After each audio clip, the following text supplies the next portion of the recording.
बिस्मिल्लाहिर्रहमानिर्रहीम। अस्सलाम वालेकुम। मैं डॉक्टर अदीला खुर्रम। आज हम एक बहुत ही कॉमन प्रॉब्लम पर बात करेंगे और जिसके बारे में लोगों को मालूम नहीं होता कि इसका इलाज होम्योपैथिक में मुमकिन है।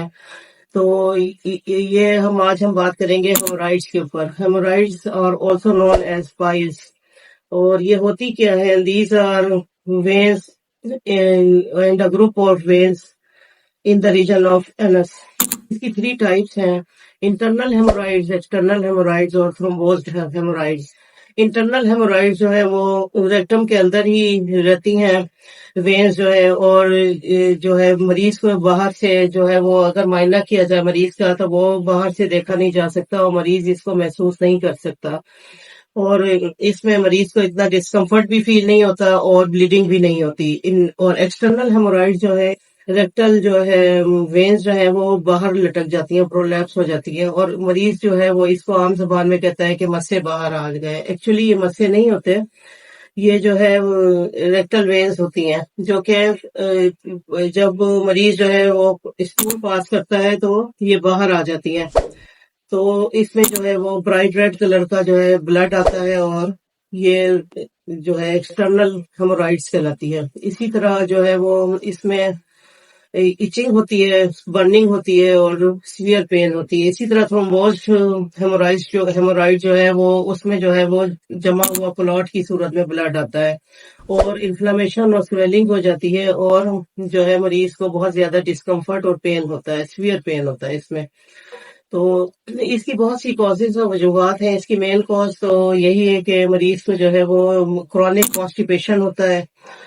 बार बार जब कॉन्स्टिपेशन होने की वजह से पखाना सख्त आता है, हार्ड स्टूल होता है, तो जो वेन्स है वो बाहर आ जाती हैं। इसी तरह prolong sitting, prolong diarrhoea, fibres, low fibre foods का खाना और पानी का ज्यादा इस्तेमाल ना करना, पानी ज्यादा ना पीना, ओबेसिटी, एक्सरसाइज वगैरह का जिंदगी में अमल दखल ना होना।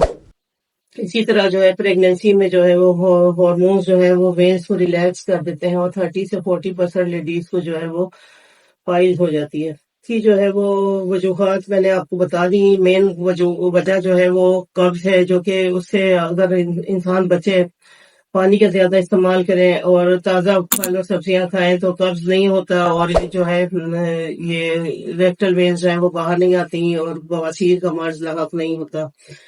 तो इसकी ये मेन कॉजेज हैं। इसके अलावा जो है वो इसके 4 ग्रेड्स भी हैं। ग्रेड नंबर 1 में जो है वो वेन्स जो है वो रेक्टम में ही रहती हैं और बाहर नहीं लटकती। इसी तरह नंबर 2 ग्रेड में जो है वो ये जो है जब मरीज स्टूल पास करता है तो रेक्टल वेन्स जो है वो बाहर आ जाती हैं।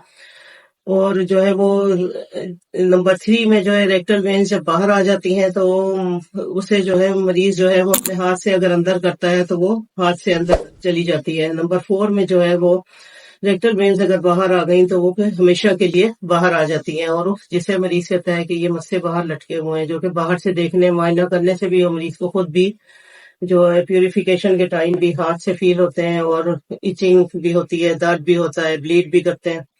तो इसका होम्योपैथिक में इसका बहुत अच्छी अच्छी मेडिसिन मौजूद हैं। अगर आप लोग चाहते हैं कि सर्जरी से बचा जा सके तो होम्योपैथिक इलाज कराएं और जो है ये हमेशा के लिए ठीक हो जाती है।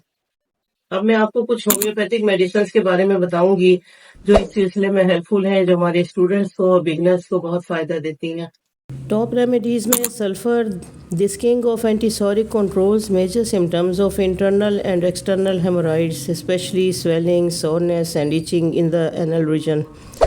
नंबर 2 पर है जी acid nitric, haemorrhoids that are painful to touch and at stool that bleed, external और इंटरनल पाइल्स दैट अल्सरेट, ज़ख़म हो जाते हैं, उसको एसिड नाइट्रिकम बहुत अच्छे से ठीक कर देती है।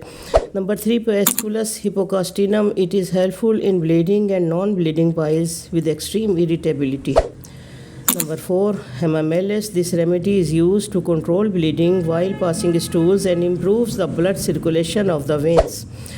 कोलोनसोनिया, It is the best remedy suited for piles and severe constipation. جب مریض کو شدید قبض ہو تو یہ دوا بہت عمدہ اثر کرتی ہے. It has the ability to strengthen the veins and works on rectum and varicose veins.